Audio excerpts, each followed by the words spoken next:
Kumapit ka dahil malalaman mo ang pagmamaltrato ni Derek Ramsey kay Ellen Adarna. Hindi na mabilang sa daliri ang mga resibo ni Ellen Adarna sa mga pangmamaltrato sa kanya ng asawa na si Derek Ramsey kaya siya nakipaghiwalay dito. Sa mga inilabas na audio recording ni Ellen sa pagtatalo nila ni Derek.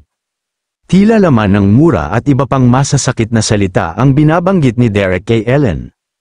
Grabe raw ang naging trauma niya dito dahil parang hindi asawa ang trato ni Derek sa kanilang relasyon. Ngayon lang raw siya nakaranas ng ganitong pakikisama sa lalaki dahil never raw niya itong naranasan sa dating asawa na si John Lloyd Cruz, dahil sobrang layo raw ng ugali ni John Lloyd at Derek pagdating sa pakikipagrelasyon. Bagamat narito naman ang audio recording ni Ellen sa pag-aaway nila ni Derek na mismong nilabas ng aktres.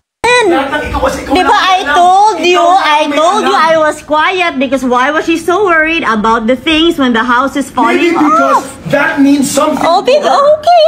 Kasi ang problema sa'yo, everything is an object that can be replaced. So sabihin mo sa akin, pareho kami? Sabihin mo, tingnan mo mangyayari dito. Sabihin mo!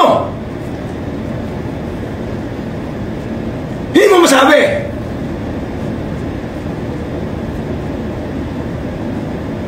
I wish you could look at yourself in the mirror and see how you are. You're too cool.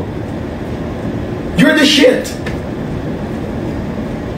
Ano ba ng mga boss mo? Punta puro ka pasisira sa akin. Grabe, ang sarap ng pakiramdam. Ang taong mahal mo, walang magsabing maganda tungkol sa'yo.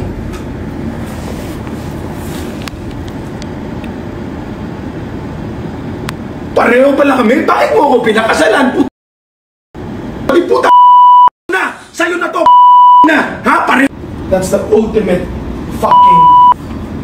Yeah, because you're shouting. You're always shouting. Ellen, pwedeng you always raise your voice. Shouting.